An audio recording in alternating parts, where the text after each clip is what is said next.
The petition that I've got going at the moment is basically to aim towards the Welsh Government to provide leaflets in pregnant ladies' bounty packs all about Strep B virus.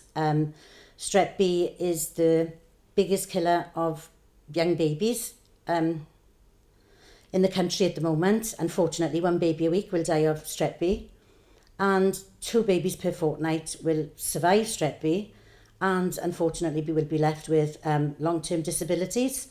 As far as I'm concerned, knowledge is power.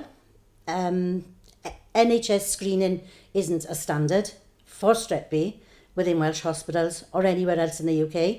NHS testing is only 50% accurate.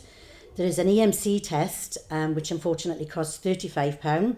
But I suppose I want, knowledge is power. The last thing I want to do is to frighten pregnant ladies. But at the same time, I really feel that this information needs to get out there. People need to be aware of Strep B and the damage that it can cause to newborn babies. I honestly believe that if leaflets are available within bounty packs, within doctors' surgeries, within antenatal clinics, and women are aware of Strep B and the problems that it can cause, and they can actually make their own decisions up about whether they ask for testing, as it's not routinely talked about within prenatal care. 96% of women within the UK would like to talk about Strep B, but unfortunately it's not talked about as standard within antenatal care. I lost my granddaughter Millie Scarlett, aged 50 days last year. She was born absolutely healthy, so we thought. At 2 days old, they did test her for meningitis C. Unfortunately, they couldn't complete the test. Both my daughter and my granddaughter were given antibiotics for 5 days and stayed in hospital. When they were released, Millie seemed to thrive.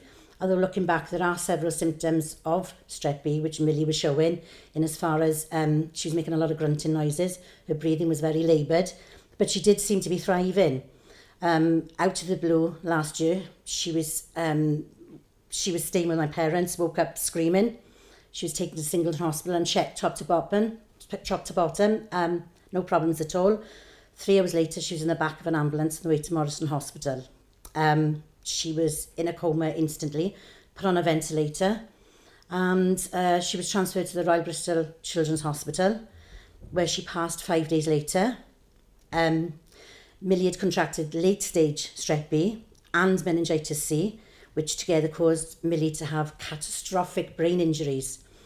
At 50 days old, I decided that once Millie had passed, unfortunately, due to Millie was actually born within the winter, so we didn't take her anywhere. She didn't go to the park, to the beach, she couldn't get married.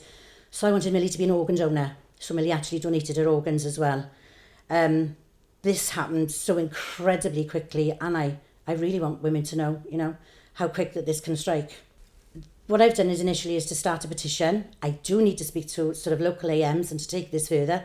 I need all the help that I can get as well to get this information out there. As I say, knowledge is power. If you are tested positive for Strep B, it doesn't always necessarily mean that the infection will transfer to the baby.